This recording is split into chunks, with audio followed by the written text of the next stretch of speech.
तो मैं आपसे कुछ निवेदन कर रहा हूं, और वो निवेदन ये है मेरा कि अब वो सती पार्वती के रूप में शुद्ध हो गई है, आप उसके साथ विवाह कर लें। आदेश भी दिया है, निवेदन भी किया है, और अंतिम में कहा एक सेवक रूप में, यह मोही मांगे देहु, मैं आपसे मांग भी रहा हूं, ये मुझे दे दीजिए। भगवान ने कहा विवाह तो करना नहीं चाहता था, पर आपकी आज्ञा है तो आज्ञा सिर पर नाथ तुम्हारी। भगवान ने कहा कि मेरी आज्ञा सिर पर नहीं हृदय में धारण करो, क्योंकि सिर से आपकी गंगा बहती है, इसलिए भरोसा नहीं है कि मेरी आज्ञा भी गंगा की धारा में बह जाए। भगवान मुस्कुराए, और उसी समय देवगण उपस्थित हुए। भगवान ने पूछा है आप किस लिए आए हैं? आए हो अमर के ही हेतु, किस लिए तुम आए हो? और तब देवताओं ने निवेदन किया कि प्रभु अब कोई उत्सव नहीं मनाया जा रहा संसार में, इसलिए सब फीका फीका हो गया है। हमारी इच्छा है कि आप विवाह करें तो जरा कुछ दिन के लिए आनंद आए, हमारे जीवन में हास परिहास हो, इसलिए आपसे यही निवेदन करने के लिए आए। भगवान ने कहा तुम्हारी बात तो नहीं मानता, लेकिन भगवान ने मुझे आदेश दिया है। फिर भगवान सोचने लगे कल इन देवताओं को भी मुझे विवाह के लिए निमंत्रण देना पड़ेगा। आज मैं यदि इनसे इनकार कर देता हूँ तो फिर ये कहेंगे कि अब बाबा आप शादी के लिए तैयार हो गए और हमको निमंत्रण दे रहे हो बारात में आने के लिए, तो ठीक नहीं है। इसलिए भगवान ने कहा कि ठीक है, मुझे पहले ही मेरे स्वामी ने आदेश दिया है, इसलिए मैं अवश्य ही विवाह करूंगा।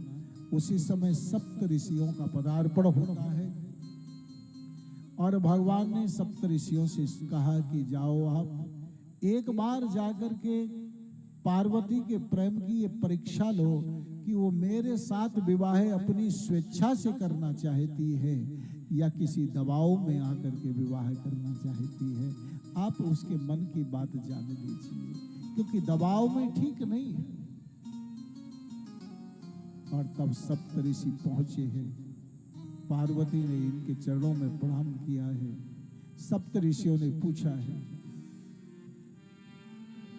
कि तुम कौन हो, तुम किसकी आराधना कर रही हो और इसका उद्देश्य क्या है? तब पार्वती ने कहा कि आप मेरी बात सुनेंगे तो मेरी जड़ता पर आप उपहास करेंगे मेरा, कि कैसी बात कर रही है। महाराज, मेरा बहुत बड़ा एक मनोरथ है। क्या है?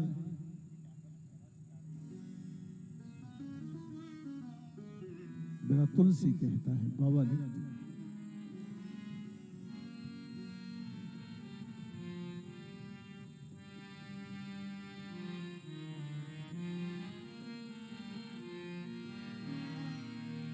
मानो हाथ पारा न सुने ही सिखावा, मन हठ पारा न सुने ही सिखावा, मानो हाथ पारा न सुने ही सिखावा, मन हठ पारा न सुने ही सिखावा, चैत बारी पर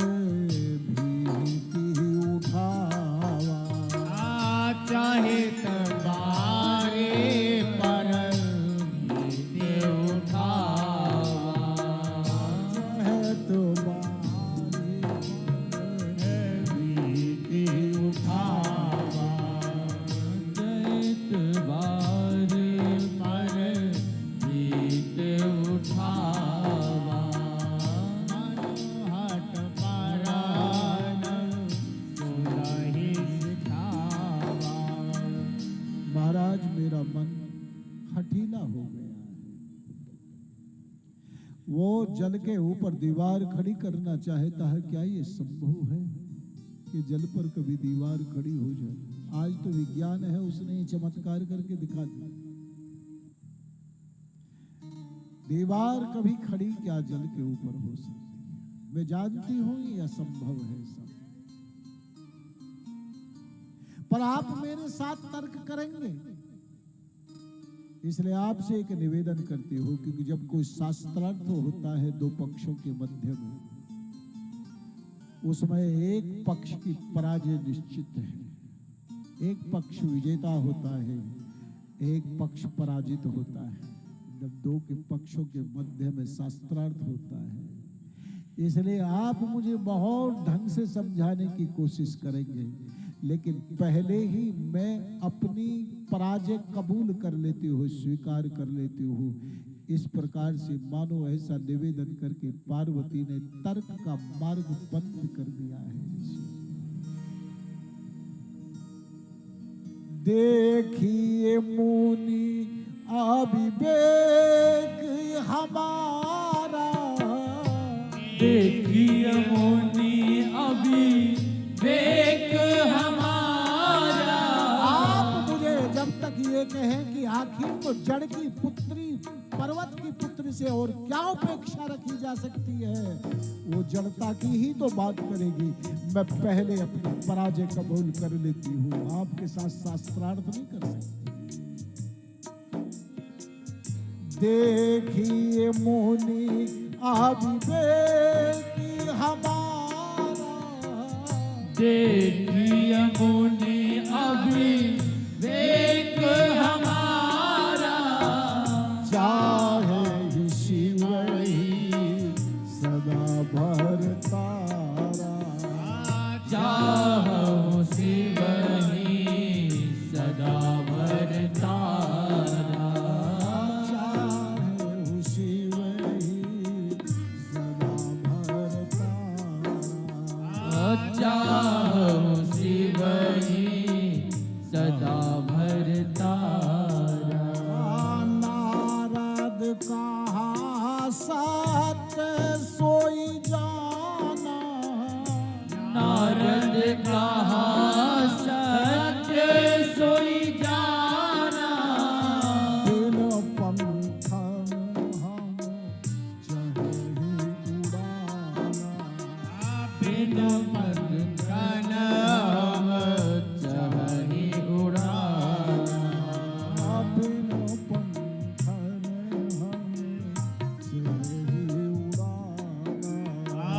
बिन पंखन हम चढ़े उड़ाना। मेरा विवेक है,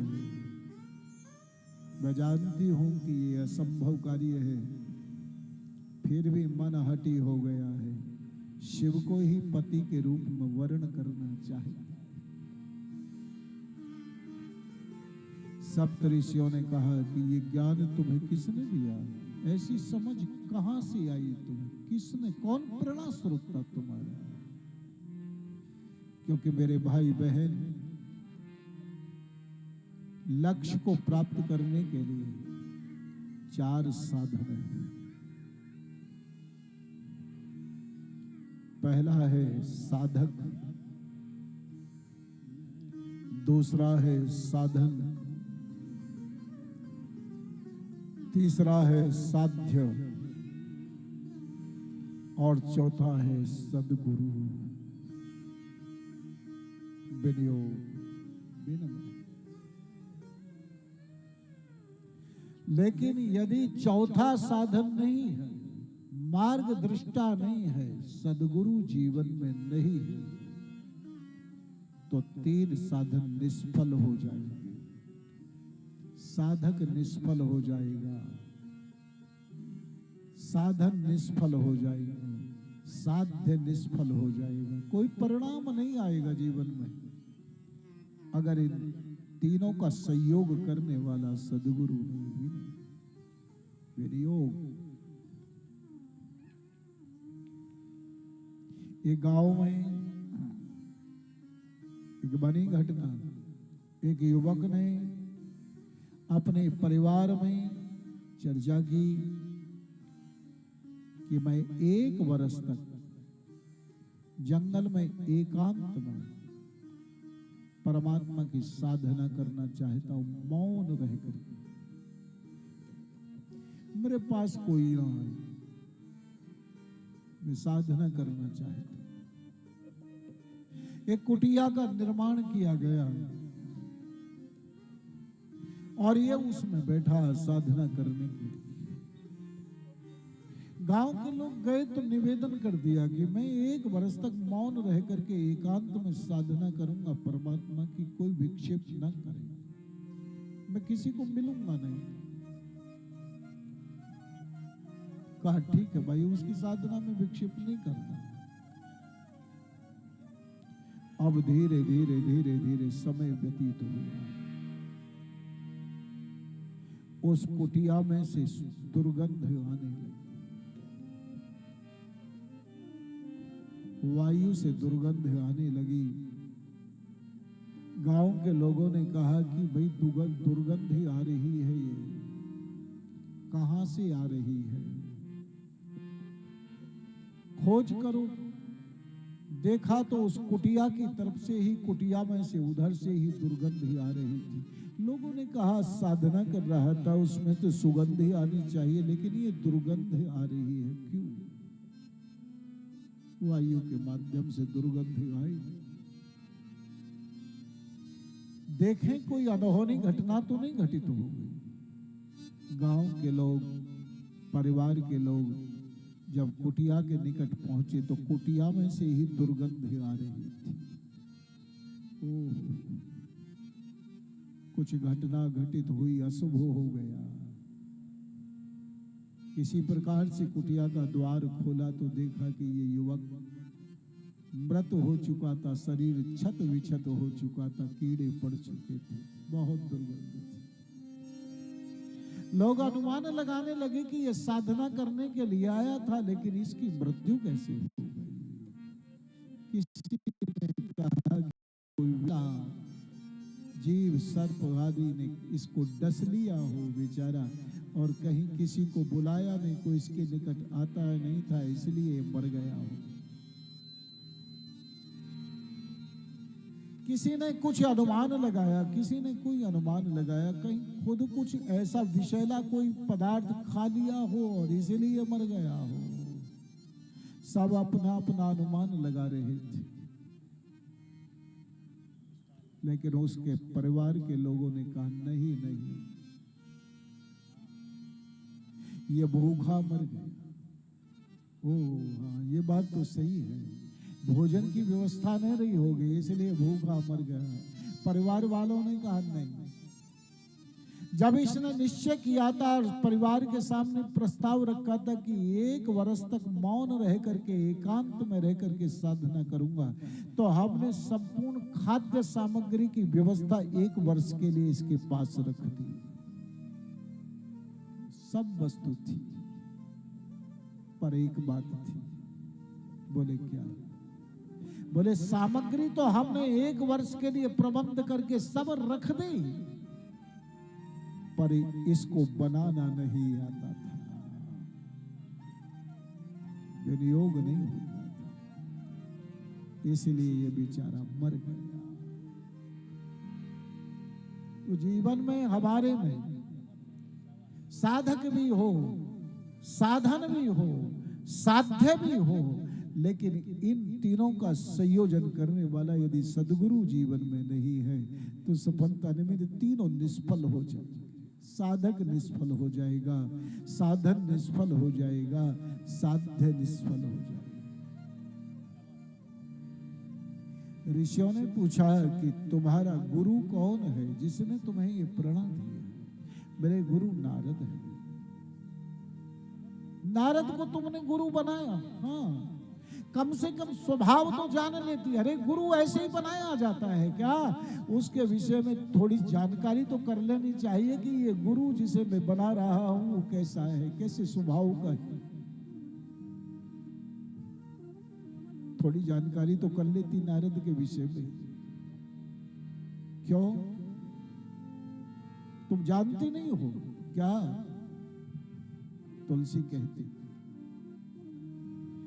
नारद सिख जे मान नर नारी, नारद सिख जो मान नर नारी, नारद सिख जो मान नर नारी, आवासी होई तजे भवन भिखारी, अवश्य होई तजे भवन भिखारी, आवासी होई सो भवन भिखारी, अवश्य होई जोई भवन भिखारी, नारद सिख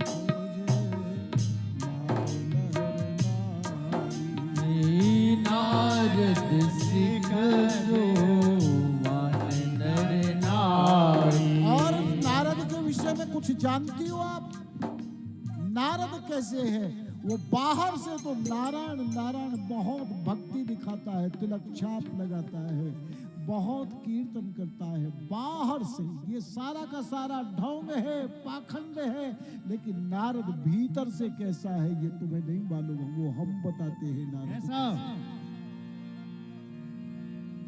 मन कपटी तन सज्जन चीन्हा, मन कपटी तन सज्जन चीन्हा। अरे कम से कम स्वभाव के विषय में जान तो लेती, किसी से पूछ तो लेती, मैं जिसे गुरु बना रही हूँ वो गुरु कैसा है। मन कपटी तन सज्जन चीन्हा, ओ मन कपटी तन सज्जन चीन्हा। आप सरी से सब नीचे कीन्हा, आप सरिस सब कीन्हा। आप सरी से सब नीचे कीन्हा। आप सरिस सब कीन्हा। कैसा है वो? मन कपटी है, बाहर से सज्जनता साधुता का ढोंग दिखाता है, और वो चाहता है कि संसार में किसी का विवाह हो ही नहीं, सब मेरी तरह से ही हो जाए। नारद किसी का घर बसने देना नहीं चाहता। ये नारद का स्वभाव है। जब उसने वो किसी का घर बसने नहीं देना, तुम्हारा घर कहां से बसेगा?